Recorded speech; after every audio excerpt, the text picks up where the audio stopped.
Hello, dear viewer. Thank you so much for following this African morning breakfast show coming to you right here on SBC. We move out from our studio and we're coming to you live from Juba Grants. My name is Majur Cholkor, and in these special editions of African morning breakfast show, we are going to look into the lifestyle of some South Sudanese who involve themselves in writings, book, and it is not only South Sudan, but African, I believe that they're not good readers, and we'll find out why South Sudanese involving themselves to write book and who will read them, and also what impact will this book have in South Sudanese. This is the second time that I'm going to host this author on SABC. I'm talking about South Sudanese Canadian Tabitha Biel Luak. Tabitha, good morning and welcome to African Morning Breakfast Show. Allow me to say it, I'm profoundly honored and exceedingly humbled to have you for the first time on African Morning Breakfast Show and the second time on SABC. It's a pleasure. It's a pleasure to be here this morning. Thank you so much. I remember the first time we had an interview with you was late 2021 when you were coming from Canada to launch your book titled What a Godly Privilege to be Born a Man. And right now you're back to South Sudan. You have a right as a South Sudanese to come back to your home country. Welcome back to South Sudan and your word of greeting to South Sudanese. Thank you so much. It's a blessing to be back again. Yes, I'm here. Yes. You know, it is about 2 years down. Since that time we had an interview with you. And you were coming abruptly to launch your book and going back, and now you're back in the country. You know, South Sudanese within the country, others are desperate to go to abroad. And while those in abroad are coming to the country. So what is the reason of coming back to your home? I think it will always vary from one person to another. And of course, there are some cultural aspects when it comes to what we think of when it comes to coming back home and also trying to run away from home. Regardless of how people see it, home will always be home. And to me, home is always the best. Whether that we're talking about me or somebody else who feels the same way as wanting to come back home, it's just, there's nothing like home. Whatever is going on, it's something to be put to an end by the people that owns the home, and we are the ones. I read some part in your book, and it is stated that you left South Sudan in 2011 to Canada. Right. And now being back to South Sudan in 2021 and now in 2023 again, what do you think you enjoy about South Sudan compared to Canada? Oh, my goodness. I enjoyed our culture very, very much. There is nothing like what we have. We might downgrade it. We might say things that are negative about it. It's never to say that it's bad. It's never to say that we rather have somebody else's culture than ours. I think there's something about us as Sudanese that is so unique that you can't find anywhere. The uniqueness of our accommodations, of ourselves, and also about other people. It's just priceless. You can't find it somewhere else. I will always keep referring you back to 2021 interview that we conducted with you when we were talking about your book, What a Godly Privilege to be Born a Man. And people who had an opportunity to follow you that very time know what your book title is. But right now, let's have a reminder that what is your book meaning, what a godly privilege, and exactly what are the contents in it in a brief way. We had an opportunity to sit down in 2021 and talk about not just the title, but a little bit about what the content of the book itself. What a Godly Privilege to be Born a Man, as it were, is a title that speaks about the life of South Sudanese women. And when we say it is a godly privilege to be born a man, it's really about the decision making. And of course, when we talk about our cultures, we're not talking about, how we need to abandon it because it's no longer useful, because it puts one person down and uplifts the other person. We're talking about the the tiny things, or perhaps even big things within it, that need to be looked at, that need to be revised. And when we talked about the title itself, this is where the culture is brought in. It's a godly privilege to be born a man, because the culture itself, and we can say not the culture because the culture doesn't create itself, but the culture is created by the people, that the people of South Sudan and the culture that they served suppress the rights of women. It's a godly privilege to be born a man, because a man is in the position of decisions, where when one thing is being decided, we regard or we disregard what belongs and what is to serve a woman, without understanding what the impact it will be on her. So it's a godly privilege to be born a man, and we feel that that privilege of being a man is being misused, or at least is used to kind of put women down and down. Were you maybe talking about men as a male gender, or a man in a God creation in the Bible that categorize, female and male gender as one? What man were you meaning in your book title? What man is in this case, by nature, regardless of what's perhaps going on in the world, man is made a man. That's why we call him a man, right? And that's the difference between a man and a woman, because he is a man and a woman is a woman. But also, when we looked at the creation and the beginning of it, there are works and responsibilities allocated to each one of us. You can be a woman because there's something that involves in me becoming one, and I can never be a man because that is something different. So we're talking about a man being a man also being placed by God in that position to offside what is going on, and lead perhaps, and provide, as we all know, and protect, as we all know. What it feels like in the country that we have, in the cultures that we serve, is that what really matters is you appearing to be one, where you can resume and decide on behalf of everybody else, except the impact that will then result from the decision that you make on behalf of. Yes, Tabitha, let me cut you short. When you sit down and decide to be an author, to write this book, when did you start it, and how did you feel being an author right now? Attending to different events that you are one of South Sudanese writers, maybe being recognized in some event, in some programs. How do you feel as a female being an author? I mean, for me, it's a place of responsibility, of course, to have, a place on this setting and say something perhaps worthy of being looked at by other women and also by younger generation. It's a place of responsibility for me. I don't take it lightly. I don't think that this is a position to be abused. This is a position to just think that I am better than anybody.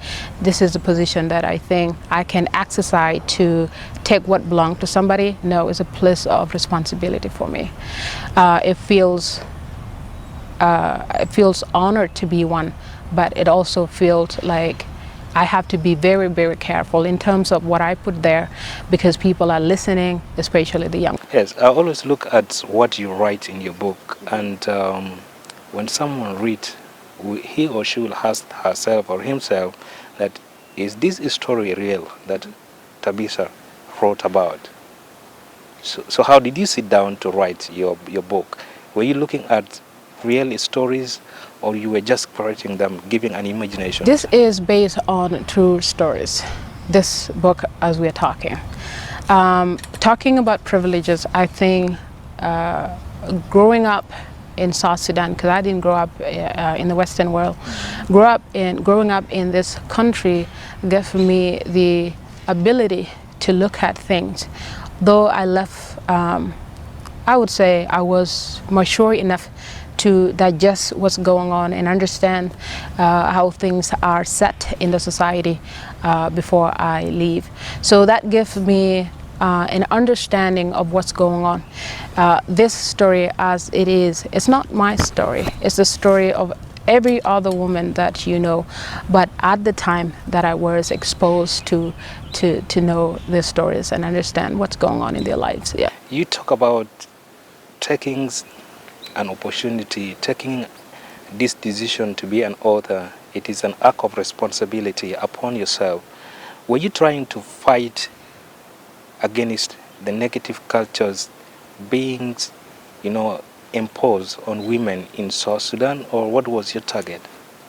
As I said in 2021, the reason why I left and I needed to not publish or not launch for the very first time this book in other places is because it's a story that reflects the culture of the Sudanese.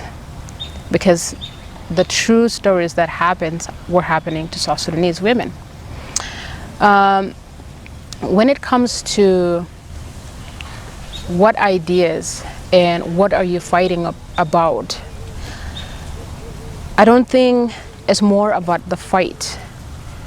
It's more about bringing something that already exists in the system, that already exists in the culture, something that is not foreign. When we look at it, we say, exactly, this is how my aunt is living her life. This is how my uncle is dealing with this. I'm not fighting because I'm not fighting alone if I were to go that road. I am informing my society. I am telling my people that this are the stories that we are dealing with every day. And it is time for us to look at this, revise what we serve that doesn't serve us back, and say enough is enough. Because we're being heard in the mix, we're being heard in the middle of it. We need to be able to sit back and say, how are this serving us? And if they don't, we need to be careful. I want it that way because once you take something that belonged to somebody else and say, I want my life to reflect what belonged to someone else. Let's say if we're saying we're going to change our life and we're going to change our culture to reflect the life of the people in the Western world, we will soon lose everything that we have. We need to be able to decide for ourselves that here is what's going on. Here's what's going on, and this is how we can take a look at. And once we take a look at everything, we can then come up with to replace what's wrong. We can come up with what's right for us. Tabitha, you said it is always feel good to be at home. Mm-hmm. And now you were looking at informing your fellow South Sudanese Correct. Through what you write in your book. Now you're back in the country. Apart from the book, what are you doing as a life-changing for your fellow South Sudanese? Ever since I returned to Canada, I had been fortunate enough to create an organization, a non-profit organization, and it goes by the name the Young Learn Africa Foundation. And in this organization, it's based in Canada as we're speaking, but we began this to kind of deal with the issues that we're dealing with in Canada as a community, as a Sudanese community, because our youth are going the direction that is not pleasant. It's not going to go well for them. So we created that organization to both work here and in other countries as well in Canada. So what it does, it's working with schools, working with local schools. We promote reading cultures. We provide educational tools, as we've done in Kakuma with the communities in Kakumas. We provide those ones. What we also serves as a place where we can have conversation about when it comes to cultural differences and things like that. But the biggest things that we're dealing with and what we're doing is to really focus on education. How to use education in terms of bringing girls back to school, because we're talking about girls being taken as early as the time that I was taken, but I was already even old if you compare me with other girls. What was the time you were taken? 13, at age 13. Some were taken as early as 7, 8, and things like that. So we want to be able to work with school, but also be a platform that advocates for girl education. Girls have to go to school, and that is one of the biggest way to put this fight to an end. Well, thank you so much, Tabitha. And you did mention that you have an organization that is going to deal and impact the life of South Sudanese, looking at the educations and other aspects of life. We'll come and find out, because you mentioned that you have carried out some activities in Kakuma, and I believe Kakuma is not in South Sudan, it is in Kenya. And we'll find out also whether you are planning to do the same activities within South Sudan, since you're in Juba or not. And dear viewer, thank you so much for following these special editions of African Morning Breakfast Show. We move out from our studio and we're coming to you from Juba Grand, right here in South Sudan capital, Juba. My name remains as Majur Cholkor, and in these editions we are glad to have Tabitha Biel Luak, an author of a book titled What a Godly Privilege to be Born a Man. We'll come and find out more of what she is planning to do for South Sudanese in Juba. And this is the coffee. Get yourself and let's have a break. We'll be right back.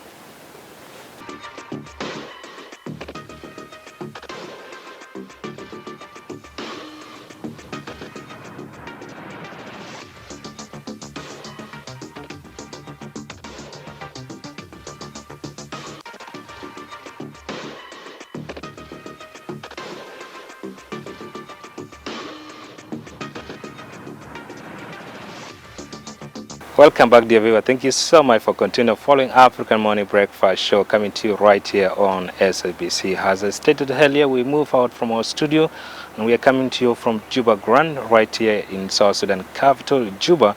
We're looking at the stories of South Sudanese author Tabitha Biel Luak on how she is changing South Sudanese and other readers' life through our book, and also other related activities that she's planning to do for South Sudanese in South Sudan. And allow me to say it, Tabitha, welcome back. Thank you so much. As we went for break, we were trying to look at your other activities that you did mention to do for South Sudanese, especially in South Sudan. But before we go there, tell us a little bit maybe of the book and what you want to share with people, especially some of your quotes. The stories of this book, content in this book, again, are true stories. Real people, real Sudanese women living these lives. I would like to read for us, but before I read for us, there's 3 categories that this book is divided into.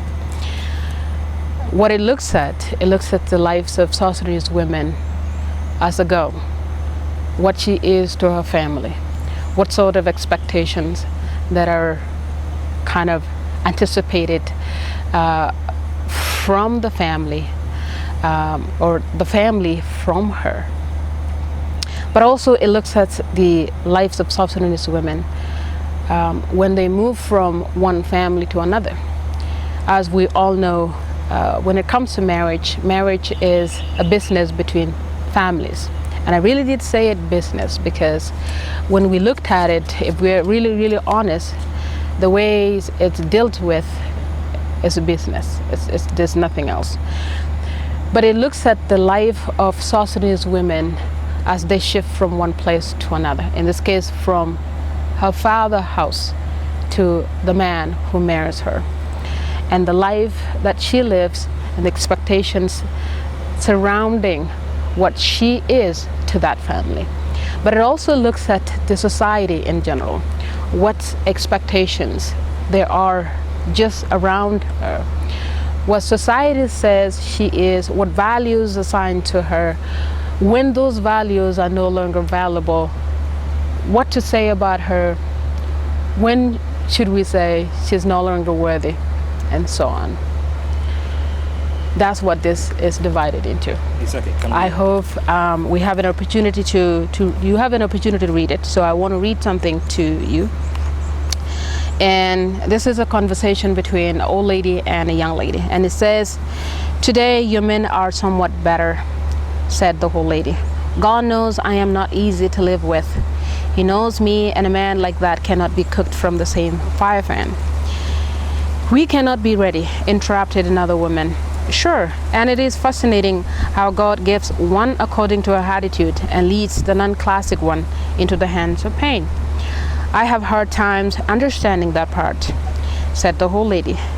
And then she got up. Ready? She has the young lady. She gave her a hand, and they were on their way. And until the two disappeared out of their sight, none of the other 5 women realized the entire stories of their unnamed friend was the story of the young lady they were all familiar with. They cannot understand even the funniest glimmers of what you've been through, said the old lady. The young lady nodded her head because they haven't lived it themselves. What can I say? They have all cooked for God, haven't they? Said the young lady. Or it could be because of this. You see, a behavior that is due to cultural practice is like the creativity of an artist. The beauty of creativity does not rely on the quality of sameness, but rather on the individuality of one creativity. Likewise, the notion of being rough, ungentle, unfair is by far allowed in this way of life. And so it is up to individual to appropriate the behavior according to their heart's desires. Unfortunately, this more creative individual shows you, said the old lady. Wow. So this is the old lady talking to another character called young lady. Okay. Well, thank you so much. And dear viewer, you have an opportunity to grab for yourself one copy of the book, and I believe you have them right here in Juba. I do have a few copies as well, yes, with us here.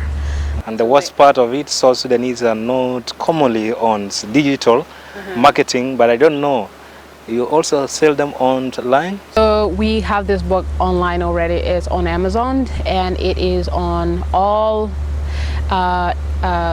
bookstore, online bookstore basically. If you type "what a godly privilege to be born a man," you would be surprised.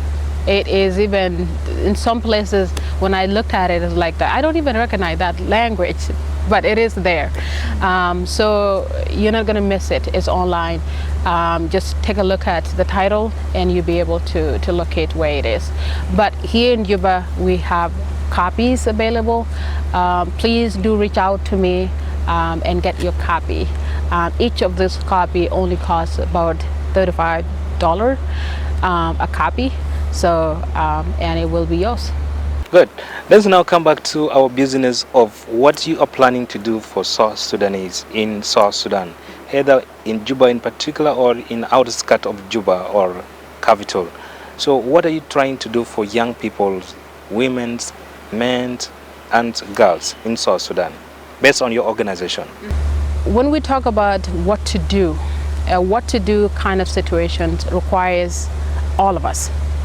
And I always remind people that this work of ours is bigger than we think. That whenever it comes to doing the parts that needed to be done, each one of us will have to do something. And that's why I'm here to do my part. With our organization, again, going back to education, and I really believe in education because when we talked about freeing people, we talk about cultural, this cultural impact in terms of the bad part of it and how it affects women. We really can't free women, especially the young one, without giving the opportunity and giving them the right that is going to school. So we would love to be and are, of course, willing to work with the local schools where we provide first and foremost readings, and we have a project called inbuilt in school inbuilt libraries, where we build libraries within school and work within and provides reading culture, basically reading to students, so then they can excel in that way and move on to a better, more understanding kind of learning, but also advocates for the young girls to go to school. And I think that when we talk about Juba being the main one, we know that much of the things we're talking about are a little bit lifted, perhaps, but the surrounding is still dealing with these things. We have a very thick and rich culture, and it's in some ways really believed that girls is just for marriage. So we will love to see what we could do as an organization, where we can help, but of course working with the community. I don't believe in forcing people, and when we come back to our own culture, I think the way to go is to be able to table any concern that we have and be able to talk to people and say, this is bad and also why. This is good, but also why. Yes, Tabitha, based on your book, I learned a little bit about who you are. And your book is telling us that you were born and raised in South Sudan. Correct. And later moved to Canada. Now, if you were born and raised in South Sudan, that means you know almost 90% of South Sudanese cultures. So do you say there are some negative South Sudanese cultures that you need, as someone who was born and raised in South Sudan, to work against them so that South Sudanese should be known of positive part of the culture? Absolutely, and I think I'll have to start that example with me. I think someone who is 13 at this age is someone that should be considered as a child. What we normally see around the rest of the world is someone has to be 18 to be considered an adult. And only that after would we consider that person to make decisions on their behalf, but also make bigger decisions like marriage. Because when we talk about marriage, we're not talking about something simple. We're talking about life decisions, because that person, we don't know when that person will leave this earth. And however that long is to be considered, because however she lives and whatever situation that will surround her is something that will impact her for the rest of her life. So someone who's being given to a person at that age is someone whose right has been taken away. And if we begin there, that children are children up until they are adult, will then take care of the first part of the damage. And that is saying, we're not going to give you to anybody, to whoever that person is, in hopes that there is a return, which in this case, in our culture, is the return of dowries. We exchange kids with dowries, and we say that this is okay just because of that return. And we don't look at who is taking the child, and that child right is taken. So if we begin there, if we can really take care of when child is taken, because of course if she reaches an age where she's able to say what she wants and perhaps even understand where she's going, and then we are at a much better position than if children are being taken care of. Yes, Tabitha, I want to take you back to giving an example of yourself, that you were given away by your parents when you were 13 years old. And these are part of the negative cultures you want to talk about them so that they should not be practiced at this time. You're talking also of education. Now, as someone who beat the odds, and you are now looking at changing the life of other fellow South Sudanese, what are you going to do to reach out to these parents, these mothers and fathers at the rural areas? Because if you're talking of education, you're impacting the life of people that are a little bit having some clue of education. But now going to the rural areas, how are you going to reach these people? Because I believe the time you were given, maybe your parents were in the villages. So now to fight this fight, you have to go back to the villages. Absolutely. There are so many ways to reach the same conclusion. When we talk about what to do now that we know these are impacting the lives of girls, we're talking about making laws available, things that are there to preventing this kind of behavior, this kind of things happen to girls. But of course, when we go that way, we know that usually it doesn't happen. It struck me that I learned lately it's not because we don't have laws. We actually have laws against the right or anything like these practices that say we cannot give this kid away. But it seemed like the more we have those laws in place, the more they are practiced. So one of the things, and one of perhaps effective ways to follow, now that we have laws and yet they are not being followed, is to be able to speak to the communities and be honest about the impact of this situation, of these practices. Okay. Yes. Well, thank you so much, Tabitha, for making it to African Morning Breakfast Show. Before we end up this interview, I want to look into your activities and angles of having a relationship with different stakeholders apart from your beneficiaries, because if you're talking of what to do, you're looking at the youth, the education and all this. These are going to be beneficiaries of your activities. But what is your plans with different stakeholders, for example, the government, different NGOs? What do you want them to do for you in order to reach to the activities that you want to implement in South Sudan? We are very aware that we already have people that are doing what we hope to also be doing, and in a very effective way. But the more there are people to also work toward the same thing, the better we can achieve, and perhaps even faster reach the goal that we are hoping to reach. What we're hoping to see, and what we're hoping to see happen for us, and also as we move around within communities, is to be able to partner with the people that already are doing this kind of practices and services to those communities. And as well, when it comes to government, I know that they're trying their level best to work toward ending all of this as well. But again, the more the better, and that's why we also want to add what we could do as an organization to put all of this to an end. In short, do you need any support from the government as per now? Do we need support? I think support, when it comes to from the government and also from other people, it's to enhance the services. We're open to all kind of help. We can do what we plan and what we're thinking we can help our communities without either government or the community or the organizations that are available already. Well, thank you so much, Tabitha. Finally, if I have not touched anything, what you were thinking to talk about in less than 1 minute, and your message to South Sudanese. Thank you so much. Thank you for giving me this opportunity this morning, and to my fellow South Sudanese community.